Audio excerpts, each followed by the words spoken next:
ये कहानी है शिन नाम के एक लड़के की, जिसके पास एक बहुत अजीब सी ताकत थी।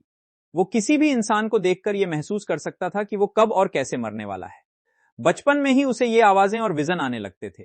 एक बार उसे एक लड़की की मदद की आवाज सुनाई दी, लेकिन वो इतना छोटा था कि समझ ही नहीं पाया कि क्या करे। तभी अचानक एक प्लेन का बड़ा हिस्सा उस लड़की पर गिर गया। वो बची या नहीं, ये कभी पता नहीं चला। कट टू कई साल बाद, अब शिन बड़ा हो चुका है, एक कार गैराज में काम करता है। गैराज का ओनर उसे अपने बेटे की तरह रखता है, क्योंकि शिन ने बचपन में ही अपने माँ बाप को उस हादसे में खो दिया था। ओनर चाहता है कि शिन नया गैराज का मैनेजर बने, लेकिन शिन को लगता है कि वो जिम्मेदारी उसके बस की बात नहीं। दूसरी तरफ गैराज में एक वर्कर है जिसे शिन से हमेशा जलन रहती है।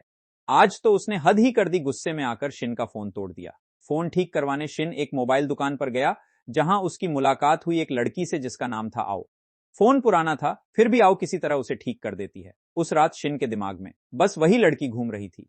अगले दिन मेट्रो में खड़े शिन को एक आदमी दिखा, जिसके हाथ धीरे धीरे गायब हो रहे थे। यह संकेत था वो आदमी जल्द ही मरने वाला है।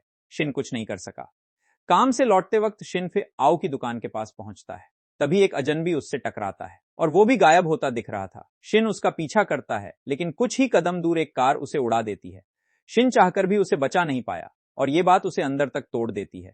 अगले दिन शिन ओनर की बेटी से पूछता है, अगर किसी के पास दूसरों की मौत पहले से जानने की पावर हो तो वो क्या करे। वो जवाब देती है, ये पावर नहीं, एक शाप है, मैं तो कभी नहीं चाहूंगी।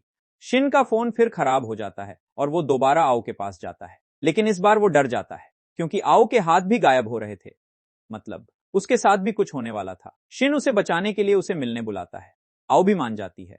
कॉफी शॉप में शिन देखता है कि इस बार आओ के हाथ बिल्कुल ठीक हैं, और वो राहत की सांस लेता है। आओ पूछती है कि उसने उसे मिलने क्यों बुलाया। शिन हिम्मत करके कहता है कि उसे लोगों का फ्यूचर दिखता है, लेकिन उसे लगता है कि आओ इस बात पर भरोसा नहीं करेगी, इसलिए सॉरी कहकर वहां से निकल जाता है।